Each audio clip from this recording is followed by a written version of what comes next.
Over the course of a few months, Rage Against the Machine went from playing this show to this show. Nothing about their first record was slow. This is footage of them recording their first album. That's not rehearsal, they're tracking right now. A drum kit, some PAs, and like some walls to block the PAs from bleeding into the drum kit. And a live audience. But let's take this back a second. How did we get from here bring that shit in.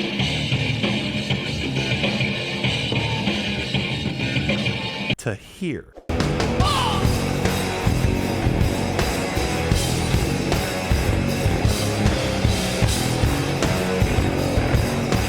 Well, honestly, pretty quickly. The band formed in 1991, and in 1992, they had already released their debut self-titled album and were signed to a major label. That footage from before, that was October of 1991. By that point, stuff like Bullet in the Head had already been written. Zach De La Rocha, the frontman, was pulling from a ton of different influences. From punk rock outfits like the Sex Pistols and the Misfits, but also early hip-hop like Public Enemy or Run DMC. Tom Morello, who was newly graduated from Harvard, by the way, he was also pulling from a lot of rock music like Black Sabbath, Led Zeppelin, Iron Maiden, but he would infuse hip-hop elements into his guitar playing. So he would use the guitar like it was a record player or a sampler. All these key hardware elements to early hip-hop.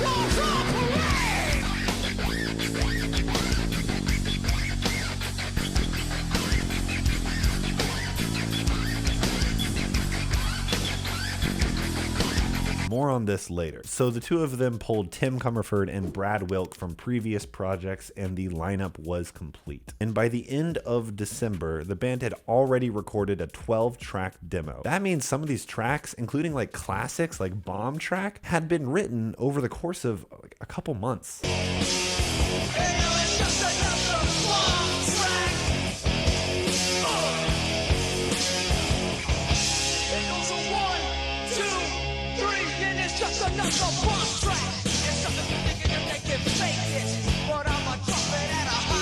If you want to pick up one of these demos, you can get on eBay for a smooth $800. Now, record label attention was incredibly fast. By the time they had put out their demo, a bidding war had already begun for the band. They eventually went with Epic Records, which was a subsidiary of Sony Entertainment. Okay, so here's the cool part. The label had Garth Richardson, otherwise known by his alias Garth, because he has a stutter. They had him produce and record the record. And what they decided to do for this record, man, it is so cool. It would not make sense to record Rage Against the Machine in the context of a traditional recording environment. Like laying down drums, then laying down bass, then laying down guitars, and then vocals, kind of building it up from the foundation. That wouldn't work. It wouldn't be as cohesive or as engaging as they would be live. So check this out. This is footage of them recording the album.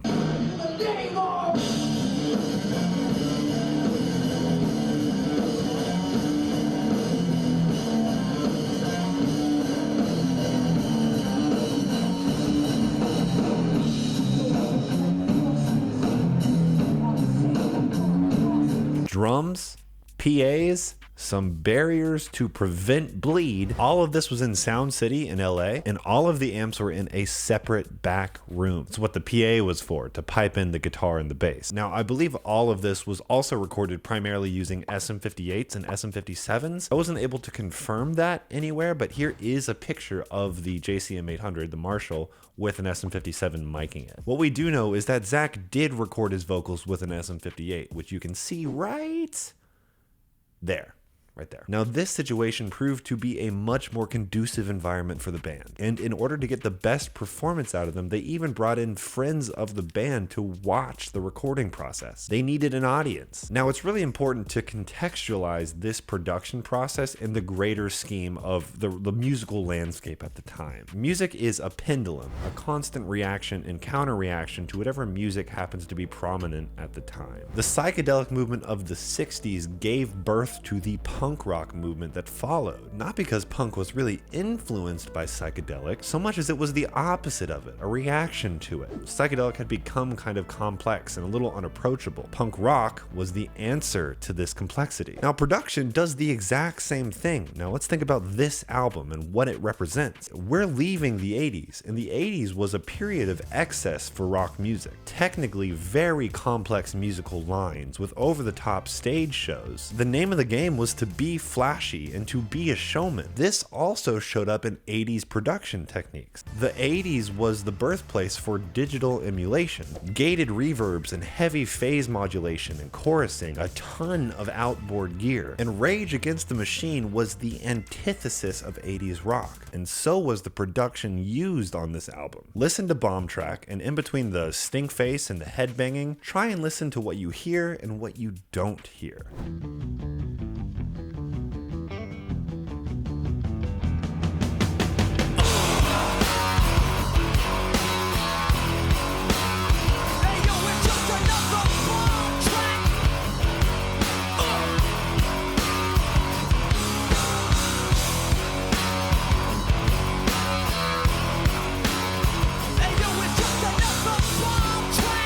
So, what did you hear? The tracks are noticeably very dry. Beyond the room reverb that you might hear on the drums, which is all natural, by the way, no emulations here, overdubs are really kept to a minimum beyond guitar overdubs and a few vocal doubles for emphasis. In this context, the minimalist production here let the aggression really come out in the mix. And when your band is as tight as Rage Against the Machine, who needs overdubs anyways? Now, no analysis of Rage would be complete without analyzing Tom's guitar work. Luckily here, the gear used on the record is remarkably well documented. He used his Arm the Homeless guitar, which I'm sure we're all very aware of. He also had a Taco Bell colored Les Paul. That is not my words, that is Tom's words. He ate a lot of Taco Bell. And this is my main drop D tuning guitar for my entire career. An inexpensive, made in the USA Telecaster that I got. I traded my roommate, who was in a band called Liquid Jesus. He needed a Marshall head, and I needed a guitar that I could tune down and play grunge-worthy heavy riffs with. And so the exchange was made, and this was a song that's all of the Rage, Audioslave, Street Sweeper, Night Watchman songs. They're in drop D tune, like Killing in the Name, Freedom. Amps are a JCM 800, and if you're a guitar nerd, here are all the pedals that were used. All right, thank you guitar nerds for unpausing the video. Let's continue. Now check out this solo off Bullet in the Head.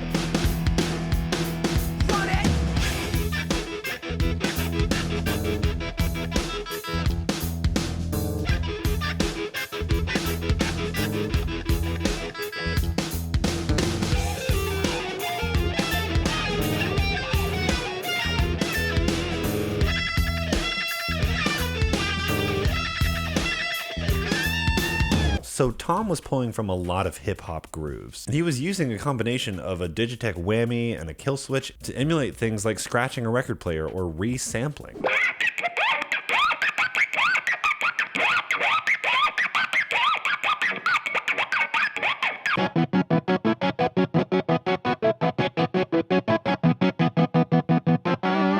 Rage was not only using a really unique, diverse set of influences, but all these influences were really pretty contemporary at the time. That's kind of what gave Rage Against the Machine their edge. So what can we pull from this? Well, first and foremost, the power of live performance. Recording in a traditional overdubbing setting was definitely not the right choice here, and setups like what they used on the first album led to moments like this.